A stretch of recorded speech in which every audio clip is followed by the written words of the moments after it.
So when the question is asked, how do you form a leadership team for a city movement? The first two words that come to my mind are carefully and slowly. The reason being that your leadership team is going to determine where you go, if you go anywhere at all. And while it is sometimes frustrating to hold back when there's a lot of enthusiasm for getting started and doing something, it's extremely important to have the right people on the team. Now, the kind of team that you select will reflect the kind of city movement that you feel led to lead.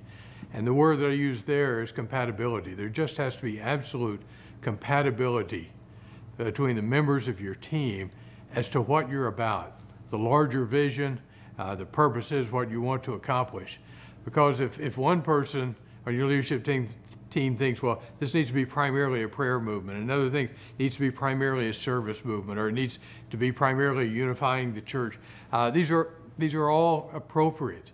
But if there's not compatibility, you're going to spend an enormous amount of time going over the same basics over and over again. If compatibility is the first word, the second word is complementary. And people can have compatibility of mission, but complementary gifts and talents to help accomplish that mission. And the mistake, not just with city movements, but with all leadership teams, the mistake a lot of leaders make is to select people that are like themselves. And when you do that, you add nothing to the team. Third word, and this was a little hard to talk about, especially when you're not with people you really know and understand you. But it's, you want to select people for your leadership team that are relationally healthy. Any of us just has a certain amount of emotional energy. And if we expend it one place, we have less to expend in another place. The more time you have to spend on maintaining relational harmony on your team, the less time you have to accomplish your task. And I even have a proof text for this. The scriptures say that before Jesus selected the disciples, he spent all night in prayer, and then he selected whom he wanted. And I think that one of the privileges of a leader is that we get to choose who we work with. And one of the things I look for, people that I don't have to spend a lot of time working out the relationship. We get along. They don't carry a lot of baggage. City movements a lot of times just get going in circles when they spend a lot of time dealing with the relational issues. So compatibility of mission, complementary gifts and talents, relationally healthy, and the fourth one, there are probably any number of them. I just mentioned a fourth one, and that is you want people on your team who are people of influence within their own sphere. You don't just need worker bees, because the expansion of a movement, in fact, the very nature of the word movement is that it grows and it expands. And so the question is, who's going to lead that expansion? Who's going to take it in this direction? Who's going to bring business people in? Who's going to bring the faith community in? Who's going to bring government agencies in?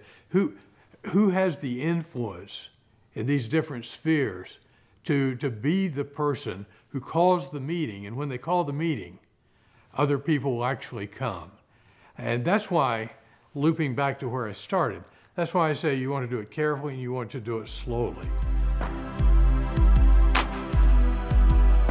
I believe there needs to be some kind of a legitimization of the process of selecting leaders in a city. This gets dicey. Let me say ticklish. I find a lot of leaders of influence will really hesitate to promote themselves or step forward. I've heard many say, I don't want this to appear like I'm self-appointing. And there is this kind of awkward posturing. And here's my recommendation.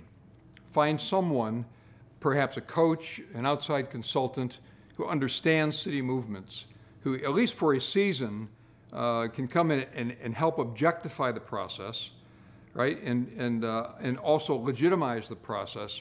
It has to be done with integrity. Everyone has to kind of be upfront in terms of what's happening. But many times I've been alongside leaders in the city, and I said, look, we really need some pastoral representation. We really want to get a mix of men and women.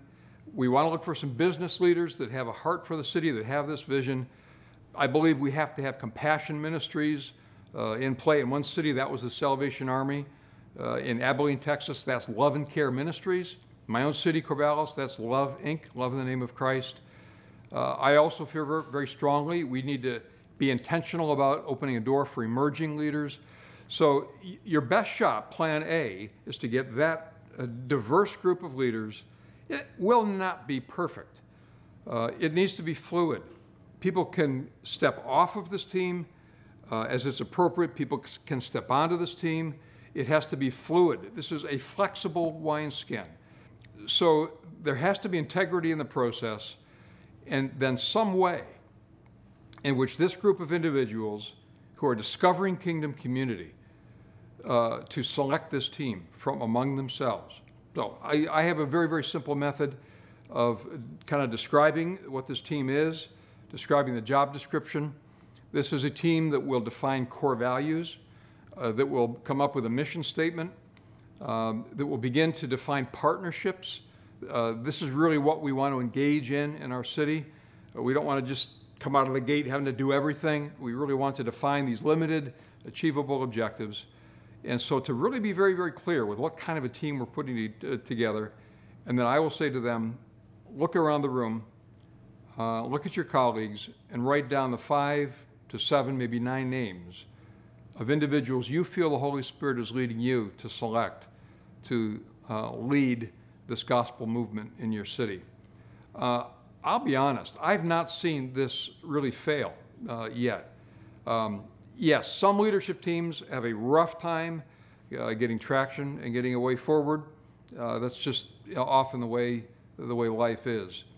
But this process of helping leaders in a city self-select their own team is a necessary part, I think, of energizing a gospel movement to begin to bear fruit.